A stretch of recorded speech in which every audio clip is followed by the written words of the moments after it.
U.S. vice presidential debate. Mike Pence and challenger Kamala Harris go head-to-head on China. This seems to have triggered a response from the Chinese Communist Party. An antitrust probe into Google may soon be launched in China. Some are calling it retaliation, following imposed U.S. sanctions on Chinese telecom giant Huawei. 7 years in prison, all for selling religious books. 10,000 of the bookseller's suspected customers were interrogated by police. Some countries are handing over biometric databases of their citizens' personal data to a Chinese company. It's related to China's Belt and Road Initiative and affects millions. And Germany is voicing its opposition to the Chinese regime's human rights violations in the United Nations. It's likely to take strong action against Huawei. Welcome to China in Focus. I'm Tiffany Meyer.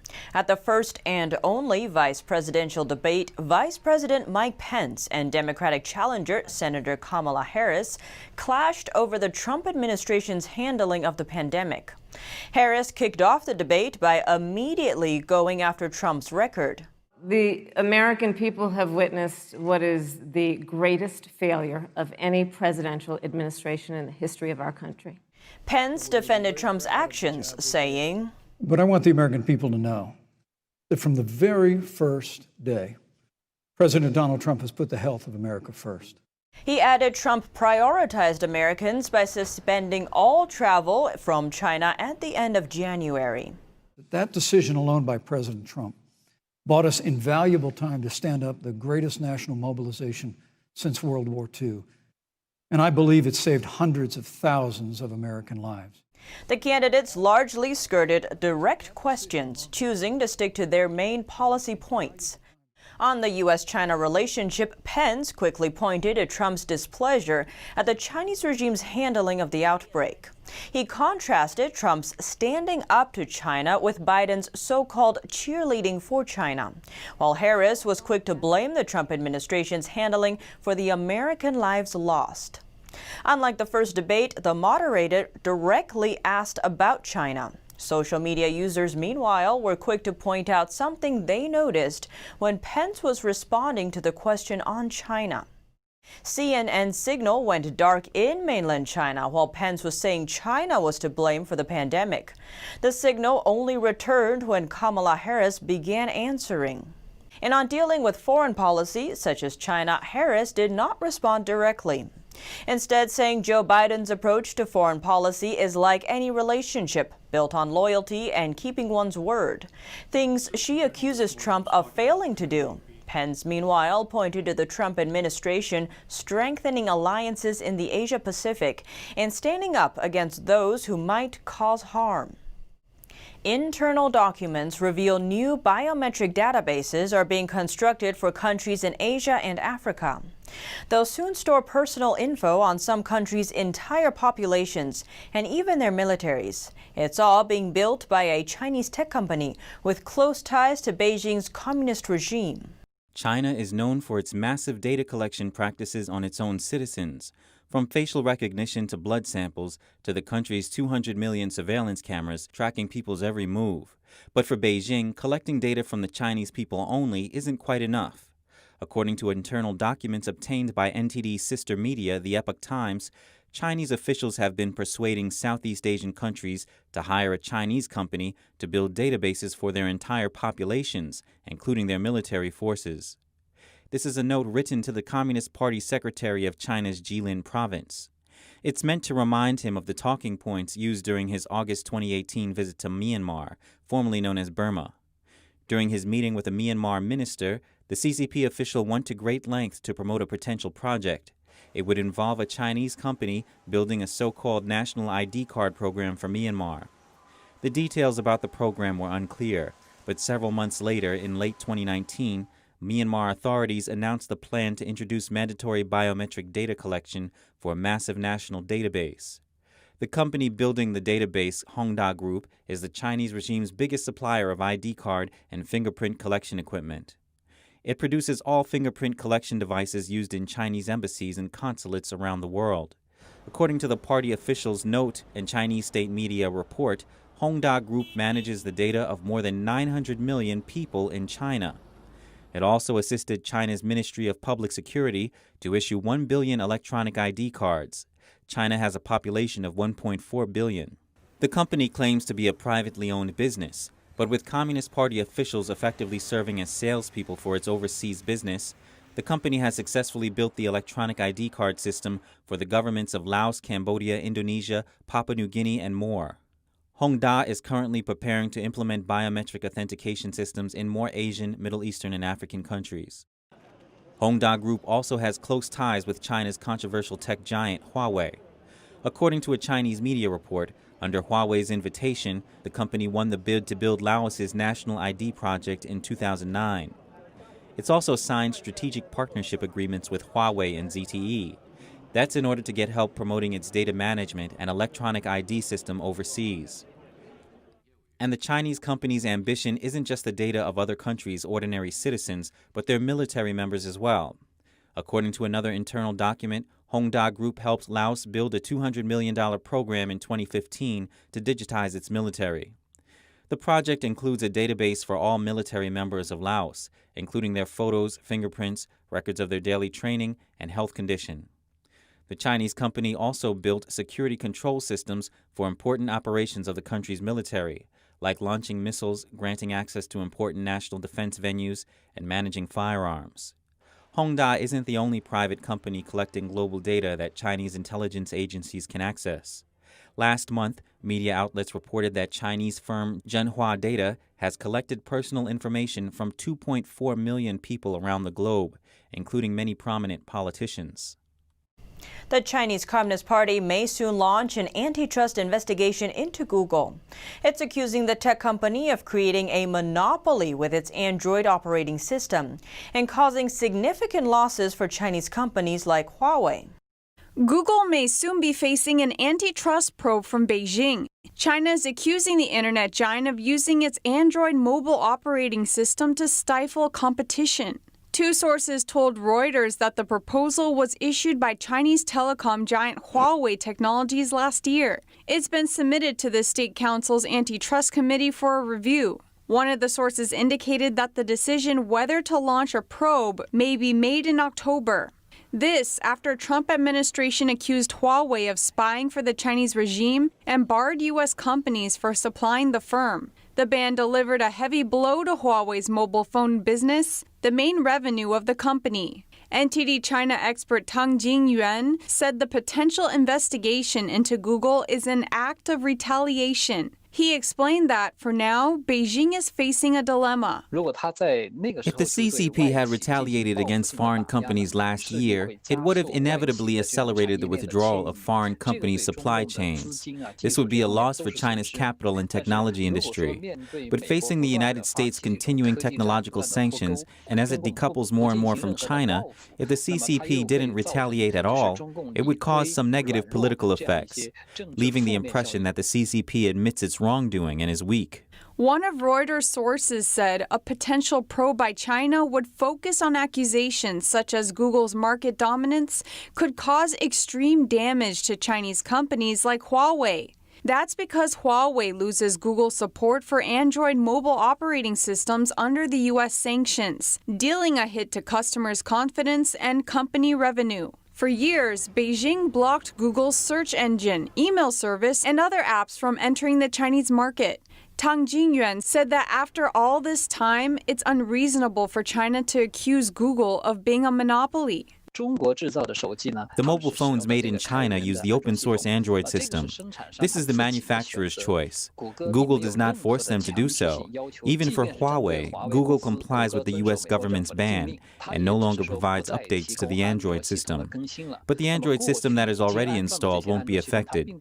U.S.-based Chinese financial analyst Wang Jiyan says he believes Huawei has proposed an investigation into Google in order to drive the Android system out of China's smartphone market and win more market share for its own software called Harmony OS. NTD News.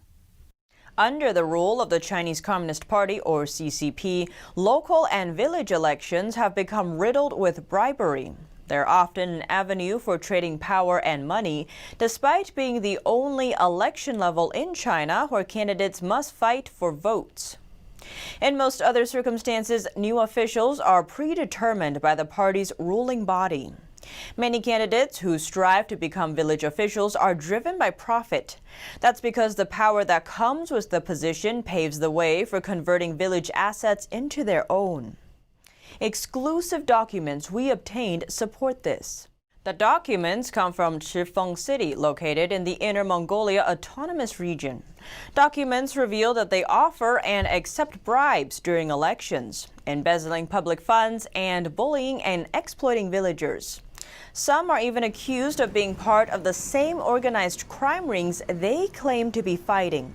One whistleblower letter dated December 28, 2018 reports that a village's Communist Party secretary purchased votes at $145 each during an election. In most cases, the village CCP secretary usually has more power than the village chief. That's because the secretary represents the Communist Party locally, whereas the village chief represents the villagers. Shortly after the CCP's municipal committee obtained the letter, they transferred it to a local Communist Party committee to be fact-checked. Another letter states that a village chief also bribed his way through the election. He reportedly spent $30 for each vote. The letter says after he was elected, he took control of the village's construction project contracts. Then he dispatched villagers to do the job without pay in order to make a profit for himself. In another case, a village chief reported on the local CCP secretary for corruption. The chief said he would work to eradicate and remove corrupt officials, even at risk to their own lives. Another document also comes from the country's Inner Mongolia region, this time from the Public Security Department and the CCP's Organization Department. It lists the criminal offenses of over 200 village chiefs and CCP secretaries under the jurisdiction of the same city. The charges include theft, gambling, corruption, organized crime, sex trafficking, and murder. A man in China's Zhejiang province has been sentenced to 7 years in prison. It's a punishment for selling religious books online. This, according to a Radio Free Asia's report. He was also fined $30,000. Chen Yu sold about 800 different religion-related books and periodicals imported from the United States and Taiwan. According to a notice from local authorities, more than 10,000 of Chen's suspected customers were interrogated by police. Some of them said their homes were even raided by the local police. They are Christians. Suppression of religion has been going on in China for decades. Back in 2015, reports emerged nationwide about Chinese authorities removing crosses and other symbols from churches. It started after the Chinese Communist Party, or CCP head Xi Jinping, began pushing a new policy. It was aimed at forcing Christianity, Buddhism, and other religions to adapt to the needs of the regime's so-called socialism with Chinese characteristics policy. A young activist from Hong Kong appeared in court today. He was shot by the city's police last year during his arrest, which prompted heavy criticism. A 19-year-old Hong Kong protester known as Tony Tsang appeared in a courtroom Thursday. He was shot in the chest by police last year on October 1st as he was arrested. The shot hit his left lung just an inch from his heart. Police did not take action to provide aid to Tsang until 3 minutes after he was initially shot. He had to be transferred between hospitals to undergo surgery. Tsang was charged with rioting, which carries a maximum sentence of 10 years. He has also been charged with assaulting a police officer. Prominent political activist Joshua Wong was among his supporters at the hearing. At the lawyer's request to discuss legal proceedings, the case has been postponed to December 22nd. Now we turn to a teacher in Hong Kong. Hong Kong authorities revoked a teacher's education license on Tuesday as punishment for talking about the city's independence movement in the classroom. It marks the first time a teacher has been disqualified for such conduct. It's now illegal to advocate for the city's independence. That's after Beijing passed its national security law over Hong Kong this June. The teaching incident happened before the law was imposed, but the city's Education Bureau still says it's illegal. Hong Kong leader Carrie Lam said, "We do not allow independence and other unlawful ideas to creep onto campuses." The call for Hong Kong's independence picked up steam in recent years, following the Chinese regime's intensified crackdown on the region's freedom. The 2022 U.S. Diversity Visa Lottery Program is now open for registration, and this year, people from Hong Kong are no longer eligible to apply. The lottery program offers one of the easiest ways to immigrate to the United States. Applicants get selected through a random computer drawing. Without a family or employer sponsorship, winners of the lottery can often get a green card in less than 2 years. People from mainland China are not eligible for this visa, but those from Hong Kong could apply until this year. The change, like many others, comes after China imposed its draconian national security law over the city. Critics have said the law would crush Hong Kong's democracy and freedom. The Department of State notes persons born in Macau, SAR, and Taiwan are eligible to apply. Nearly 40 countries are calling on the Chinese Communist regime to respect human rights in Xinjiang, Hong Kong, and Tibet. This at the United Nations Committee on Human Rights. Speaking on behalf of the 39 countries, German Ambassador Christoph Heusgen expressed grave concern on the Chinese regime's human rights abuses in Xinjiang, Tibet, and Hong Kong. His statement came during the UN human rights meeting. This is a clear signal that the concerns about the Chinese policy towards the Uyghur minority in Xinjiang, that this concern is growing and it is a worldwide concern. Xinjiang is home to the Uyghur Muslim ethnic group. It's located in northwest China. Heusgen added that the group of countries has seen an increasing number of reports of gross human rights violations in a cross-regional joint statement, pointing out the severe restrictions on freedom of religion or belief. Aside from Xinjiang, he also called out the Chinese regime's imposition of the national security law on Hong Kong, saying it violates China's international legal obligations. British Ambassador Jonathan Allen also criticized Beijing. He called its imposition of the national security law on Hong Kong a serious breach of the legally binding Sino-British Joint Declaration. It violates Hong Kong's high degree of autonomy, and it directly threatens rights and freedoms. It's being implemented with the apparent intention to eliminate dissent. In opposition, Pakistan followed with a statement on behalf of 55 countries supporting China's presence in Hong Kong. Cuba also presented a statement on behalf of 45 countries supporting China's measures in Xinjiang. Among the countries supporting Pakistan and Cuba are Russia, Syria, North Korea, and Venezuela. China has also responded, blaming the U.S. for gross human rights abuses. New research says the Chinese Communist regime has influence in a massive number of European companies acquired by Chinese firms. But that influence is often buried under layers of ownership. The Communist Party is the majority shareholder in nearly a quarter of the companies.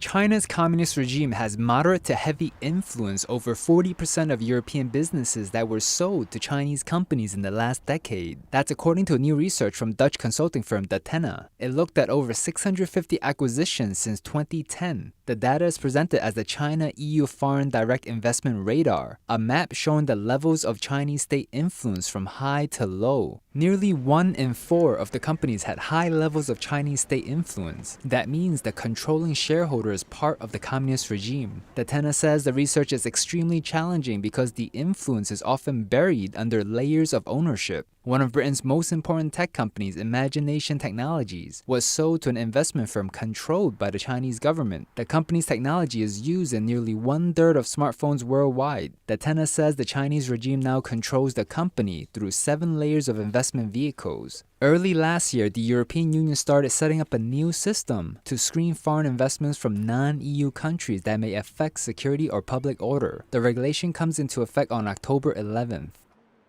The European Union is imposing tariffs on some steel imports from China, Indonesia, and Taiwan. The bloc says they sold steel products at artificially low prices, sometimes as low as half the normal price that some Chinese exporters.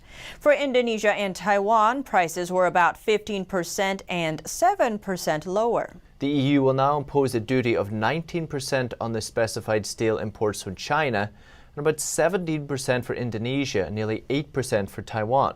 The European Commission says because of these low-priced imports, the EU's steel industry lost nearly 10% of market share between 2016 and 2019.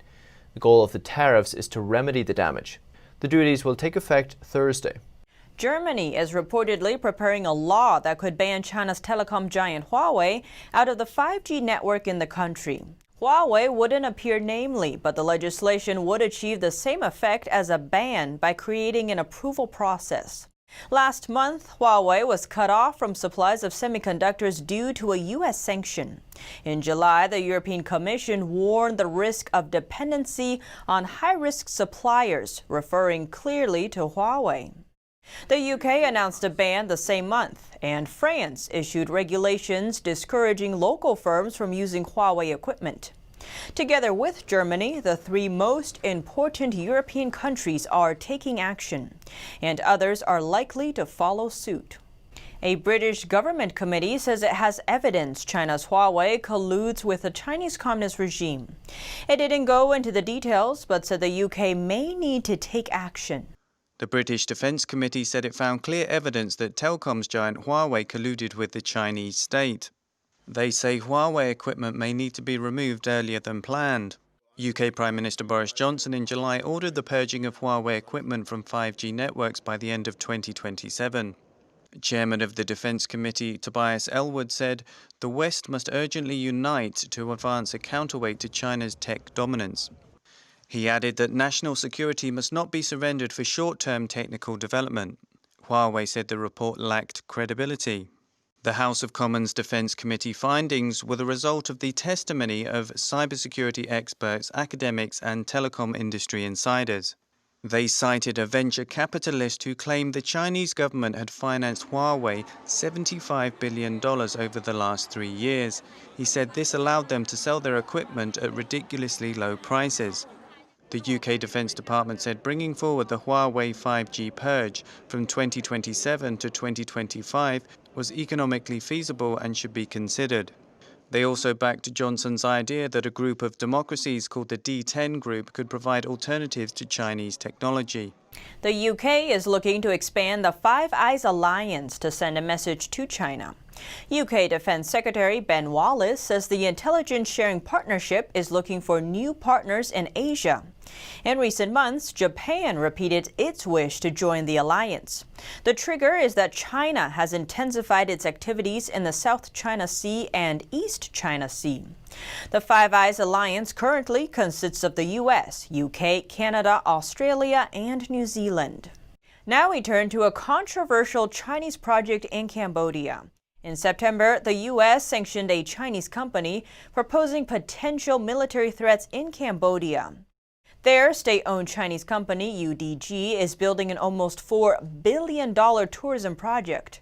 But the U.S. has concerns. Some say the project could be turned into a Chinese military base, which would greatly boost the Chinese Communist Party's military power in the region. The tourism project also occupies a critical location. It's on Cambodia's southwest coastline. Using it as a military base would give the Chinese regime more control over the Malacca Strait in the south. A third of the world's trade goes through the strait, plus 80% of the oil heading towards Northeast Asia. Cambodian authorities reject claims that the project could be used for military purposes, but warning signs have already emerged.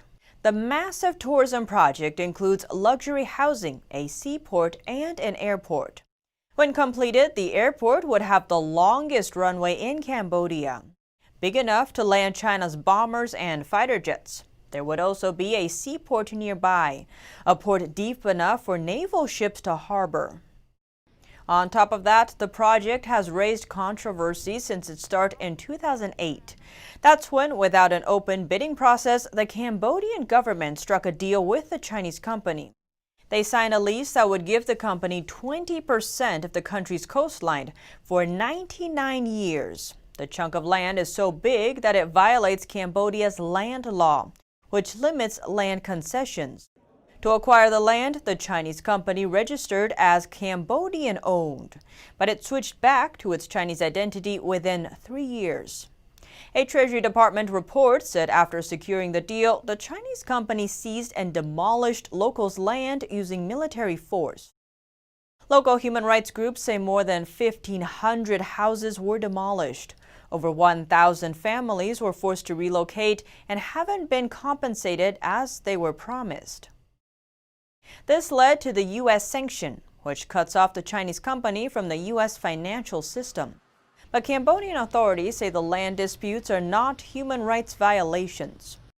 A spokesperson from the ruling party said if they're using only this petty case as a basis for human rights violations, I'd say there are no human rights in Cambodia. The tourism project's construction is expected to continue. And that's all for today's China in Focus. Thanks for watching and see you tomorrow.